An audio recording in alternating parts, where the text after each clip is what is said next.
And I'm looking at this list, by the way. I got to be honest with you, Bucky. I'm trying to dig deep here. No. Your sleepers are they're very close to the surface. Yeah, but Very close. They're very close to the surface, but I feel like these guys aren't getting talked. Maybe because on some of our shows and our programming, we kind of talk about the same guys over and over. Yeah. I just want people to be aware of some of these. So I'm going sleep. You're going underappreciated. I mean, you're going way underground. I go deep, man. Yeah, you're going way underground. I can tell that you've had a lot of extended time in your office to dig through tape. Because these names that you're I'm going to drop some on you. But I'm going to let you go first. Here. Give me a sleeper. Okay, I'm going to go to Rutgers. I'm going to go wide receiver Leonte Carew as a sleeper. And look, he was on the national team. He made an appearance at the Senior Bowl. People had a chance to see his route running on full display. This is a guy that I love, his stop-start quickness, his ability to make plays with the ball in his hands. He is not the fastest, but he's problematic because I think he's almost unguardable when he has one-on-one opportunities. Had several coaches say, this is my guy. We talk about those red star guys. Have had a lot of people affix red stars to this guy in terms of being able to come in as a number 3 receiver and give you immediate impact. Yeah, he's tough. He's physical. He's a good route runner. And we talked about that Senior Bowl early in the week when he was healthy wearing on the field. People out one-on-one. He was getting after people. So definitely helped himself down there. But see, I got to go deeper, Buck. I know. I got to go to Western Michigan, and I don't even know, do we have tape here? My man Daniel Braverman, my wide receiver. Oh, this guy's fun to watch. Now, this is somebody that I had a lot of people problems. I had people reach out to me in the personnel circle and say, okay, you got to watch this dude, but just kind of keep it on the hush. You know, don't need to really pump this dude up. Let's keep him under the radar. Then all of a sudden, I started seeing reports. There's like 5 or 6 receiver coaches working this dude out, and I think our Lance's Earline even wrote something about him. So I called my dude back. I'm like, man, come on. You got to let me talk about this dude. Everybody knows about this guy. It's no surprise. But he is fun. He's in the slot. People do not get a hand on him. And he went up against Ohio State. You want to see how he does in big-time competition. He catches a vertical from the slot, gets over the top of them, made all kinds of plays in that game. I think he's somebody, Bucky, that everybody goes into it and you watch him and you go, this is kind of my sleep. This is my dude. 6th, 7th round, we're going to get him. And I'm saying, it's not going to happen. He ain't going to be there. It's not He's going to be gone by then. It's not going to happen. Talented player. Guy that gave a lot of big-time corners fits with his quickness, his suddenness. Love the way he's just a real skilled route runner, and it's hard to find those guys. I know we go for the athletes and the body beautiful guys early, but when it comes to precision, those guys have a tendency to go from the 3rd round to the 5th round. You know how we always talk. This guy's a good player. You know, we always try and go with the comps. We try and not stay on racial lines. We try and go across that barrier, right? Yep. I couldn't find one, man. I was trying to find one for him, and I finally, like, after I'm just combing through all these names, like previous reports and previous years, screw it. Cole Beasley, it is. That's just who he is, man. I can't. I try. Cole Beasley. The thing is, I think he's a more explosive version. I think he's better than Cole Beasley because I think Cole Beasley in Dallas benefits from being around Dez and those other guys. I believe this is a standalone guy. I think you can put him in other places. He doesn't have to be surrounded by a dominant player like a Dez to get open. I like his route running ability. Just that quickness. Imagine very top. If he went to New England or something like that. Like he's a perfect fit for what they typically do use in the slot. The Amendolas, the Edelmans, the other guy, the Troy Browns before those guys. I mean, he's a nice player. Ooh, hey, hold up. That's it. Troy Brown's going to allow me to make that comparison across the divide. Thank you very much. Okay, now I'm good. I'm writing it down right now. Troy Brown. When you watch our draft coverage on NFL Network and Braverman gets picked, you will see a Troy Brown comparison tape, and this is where it was birthed. All right, let's go on here. Next one. Who you got, Buck? TJ Green from Clemson. Now, this will be a guy that some will categorize as a workout wonder because he really made a splash. Blew up the combine. Big appearance. But I had a chance to watch him during the year, watching the ACC championship game against North Carolina.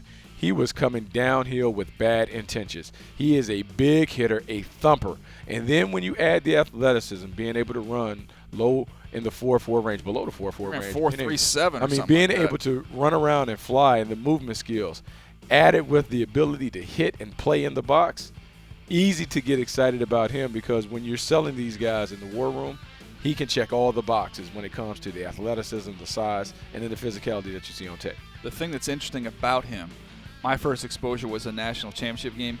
No bueno. Yeah. Not good. He played so good against North Carolina. But I watched the North Carolina game, and they actually had him spy the quarterback a couple times. And he drilled the quarterback very early. Yeah, I saw that play.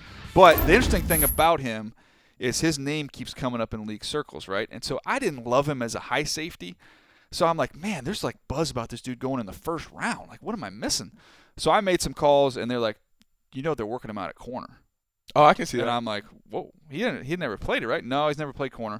But teams like Arizona's bringing him in. Mm-hmm. You look at teams, again, we talk about Seattle and Jacksonville, Atlanta, who now has that influence. So you're like, okay, this kid's big, he's long, he's fast. He's a great athlete. Let's just work him in at corner. So I'm gonna go because I'll use myself as the litmus test to reveal like why those teams would be fascinated that. In Green Bay under Ron Wolf, I was a wide receiver signed by the Green Bay Packers, but doing that workout that they brought me in, let's just see you backpedal a little bit, you're a little long or whatever. And sometimes when you can find an athlete who may not be a polished player, but you can say, you know what?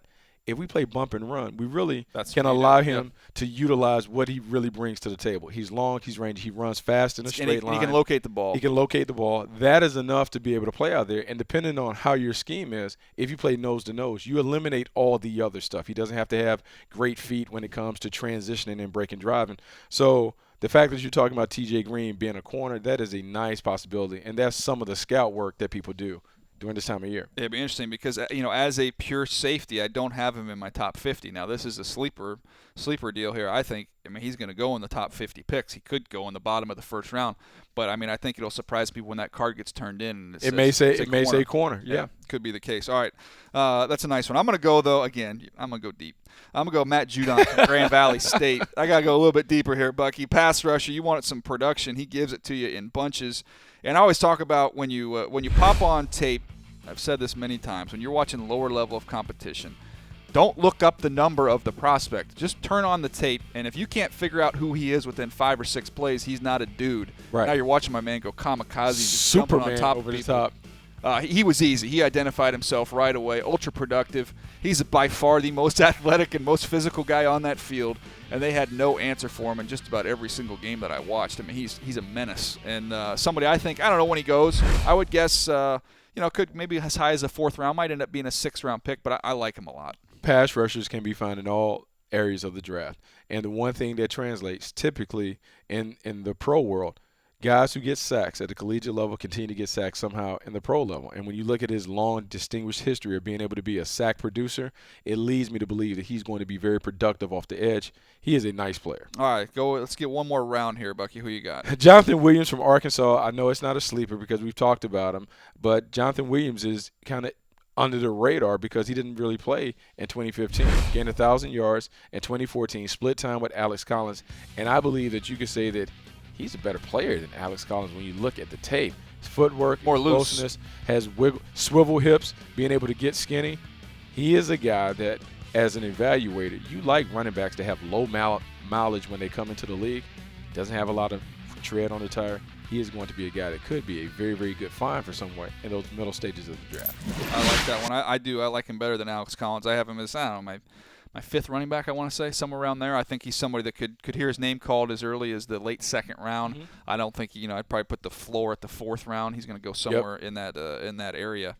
All right, Bucky, I got to go again, and I'm going to go another smaller school. I like this dude, though, this dude's the real deal now. Ryan Smith from North Carolina Central is a corner.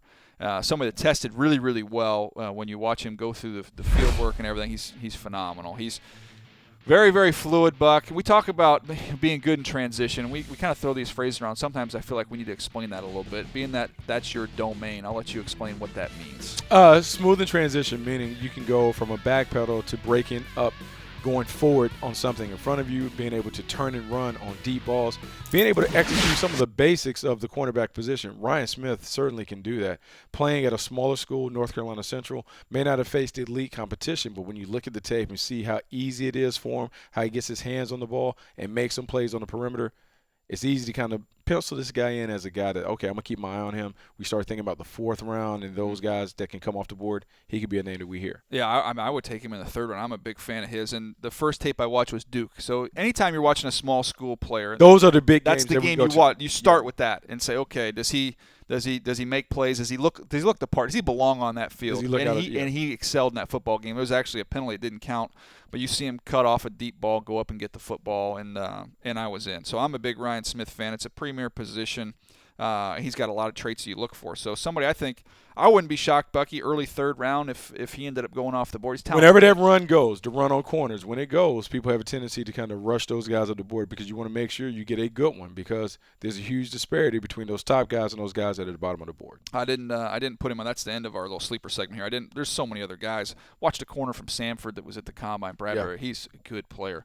It's good. It's every now and then you get certain positions at the smaller level. Like this year, we've got some edge rushers. Ronald Blair's a guy from App State, where I went to school, who's productive. Had a couple sacks in the Clemson game. He's somebody I think could probably go in the 4th, 5th round. There's just a lot of edge rushers at small schools this year, and there's a good crop of corners as well. You can find those. Those guys have traditionally played in the league. Courtland Finnegan being a guy that came from a small school. The list goes on and on. Robert Alford, Southeast Louisiana. You can find corners that can have a tremendous amount of success in the league because it's been proven. So you're not as hesitant or reluctant to take a gamble on a smaller school guy on some of those perimeter spots because we've seen guys have success.